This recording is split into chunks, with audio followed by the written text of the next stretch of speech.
大家好，这里是听广播学英语频道。你知道吗？美国面临教师短缺。节目中，兰迪·萨拉古奇谈论了美国历史性的教师短缺问题，并提出3点思考。他分享了旧金山湾区成功的教师招募案例，并呼吁为教师提供更多支持。那么，我们来听听解决这问题的方法吧。Hi, I'm Randy Saragucci Jr., and I've been working in teacher recruitment for the past 8 years in the U.S. And here, in the richest nation in the history of the world, we're in the midst of a historic teacher shortage. In a place where money can solve most problems, I've been thinking about how we respond to this economic emergency, and 3 questions come to mind. How much is too much to invest in teachers? How much is too little to invest in teachers? And what should any new investment in teachers actually cover? More additional context to remember. This teacher shortage is about more than teachers. Millions of students nationwide are impacted by having an underqualified or substitute teacher guiding a full year of school. So there's a big difference between a teacher shortage and, let's say, a fast food worker shortage. McDonald's may be missing a couple of cashiers up front, but burgers will still get flipped and sold. When teachers are missing from schools, however, children usually aren't learning up to standards. So as a result, the U.S. is scoring 26 out of 81 nations on an international math exam, amongst other disappointing educational outcomes. And on the cusp of artificial intelligence becoming the 4th industrial revolution, we have a long way to go to ensure that we are adequately prepared to participate in the next economic boom. So what can we do about this?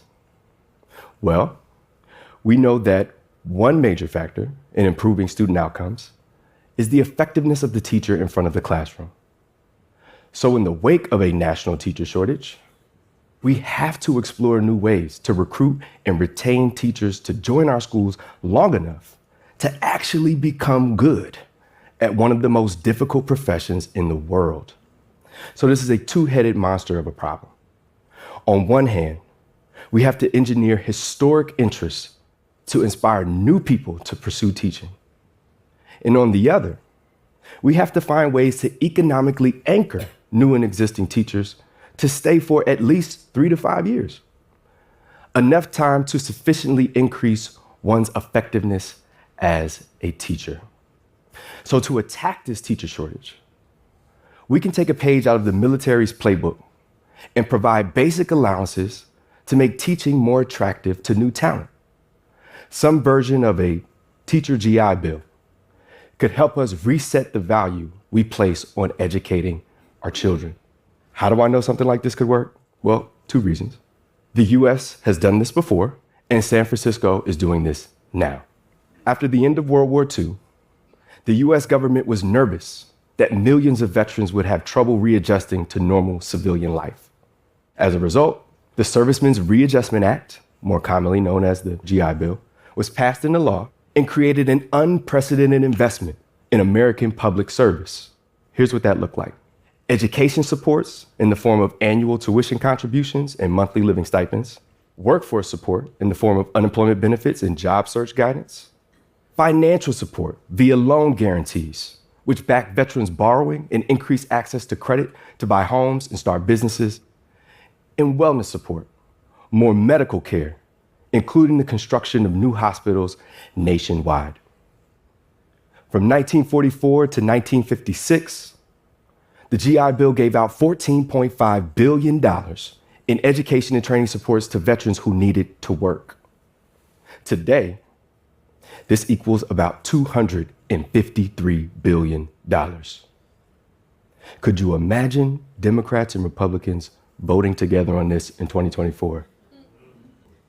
Me either.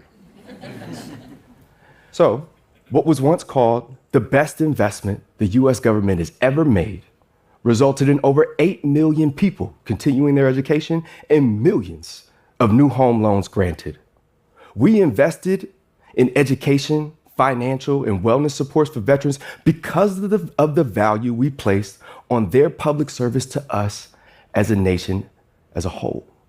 The battles abroad to defend our children are just as important as the battles we face at home. They may be different types of terrain, but both involve the same Americans serving the same America. They may be different types of professions, but both deserve a shot at the same American dream. Our teachers are true patriots, protecting, enhancing, developing the lives of American children every day. And after the pandemic changed how we view schools and work, it's time for us to take a chance to invest in our teachers as the servicemen and women that they are. If we truly want to elevate this profession, to inspire new, diverse talent to join us, we have to improve both the personal and professional experiences associated with teaching. And in the Bay Area, we had success doing this with Urban Ed Academy. After the wave of labor strikes across this country in 2023, we found ourselves revisiting the questions we had in 2018 when we started a campaign to place one Black male teacher in every elementary school in San Francisco. Those questions were, how much is too much to invest in Black male teachers? How much is too little to invest in Black male teachers? And what should any new investment in Black male teachers actually cover? Well, we were not the federal government. So we had to find creative ways to resource our approach. And we found that we could meet teachers' basic needs with more than money. Comfortable housing, higher education costs, and holistic wellness provisions, for example, are possible without crazy spending, especially if we do it together as a village and lower the cost burden for everyone involved. Our unprecedented investment in Black male teachers was made as a collective community investment. And inspired by the GI Bill, we sought to inclusively invest in education, workforce development, financial and wellness supports for our fellows. Here's what that looked like for us in our work. To provide cost-free credentialing and graduate school tuition, we partnered with school districts, the state of California, and other local partners to wipe away tens of thousands of dollars needed to upskill our fellows into higher quality classroom management. This was an essential building block in igniting interest in a field where so many are leaving, and only 1.3% of teachers are Black men. To ensure that our Black male fellows had a real shot of matriculating through teacher credentialing pathways and had guaranteed job placements, we partnered with institutions of higher education, teacher residency programs, and school principals to build in more personalized fit assessments for Black men, more overall patience in the hiring process, and to give second chances to men who usually don't receive a first. To offer the financial and wellness provisions I mentioned, we partnered directly with Black property owners to provide subsidized housing, Black mental health professionals to provide free therapy, and financial institutions to support our investment in each fellow as a whole person. Now, most of us have heard that it is difficult for a child to learn on an empty stomach. Well, how difficult is it to teach 20 to 25 of those children if you're struggling to make ends meet yourself, especially living under the low income threshold in San Francisco, where the cost of living is through the roof, literally? I know some of you may be thinking, well, Randy, why just Black males? Why not all teachers? Well, I know that bringing conversations about race and identity in education may be controversial and political, but it is necessary. I learned this lesson from the great Angela Glover Blackwell and her analysis of the curb cut effect. Curb cuts were originally designed to meet the accessibility needs of wheelchair users and other members of the differently able community. If you look across the country today at street intersections, you'll see everybody using those curb cuts. Seniors wheeling groceries, parents walking small children, vendors pushing merchandise, etc. But I can imagine back then, someone may have challenged universal curb cuts with something like, why prioritize one community and cut all curbs? This is the way curbs have always been. Well, somebody, we know that when we create and design solutions based on the needs of the most vulnerable, everybody benefits.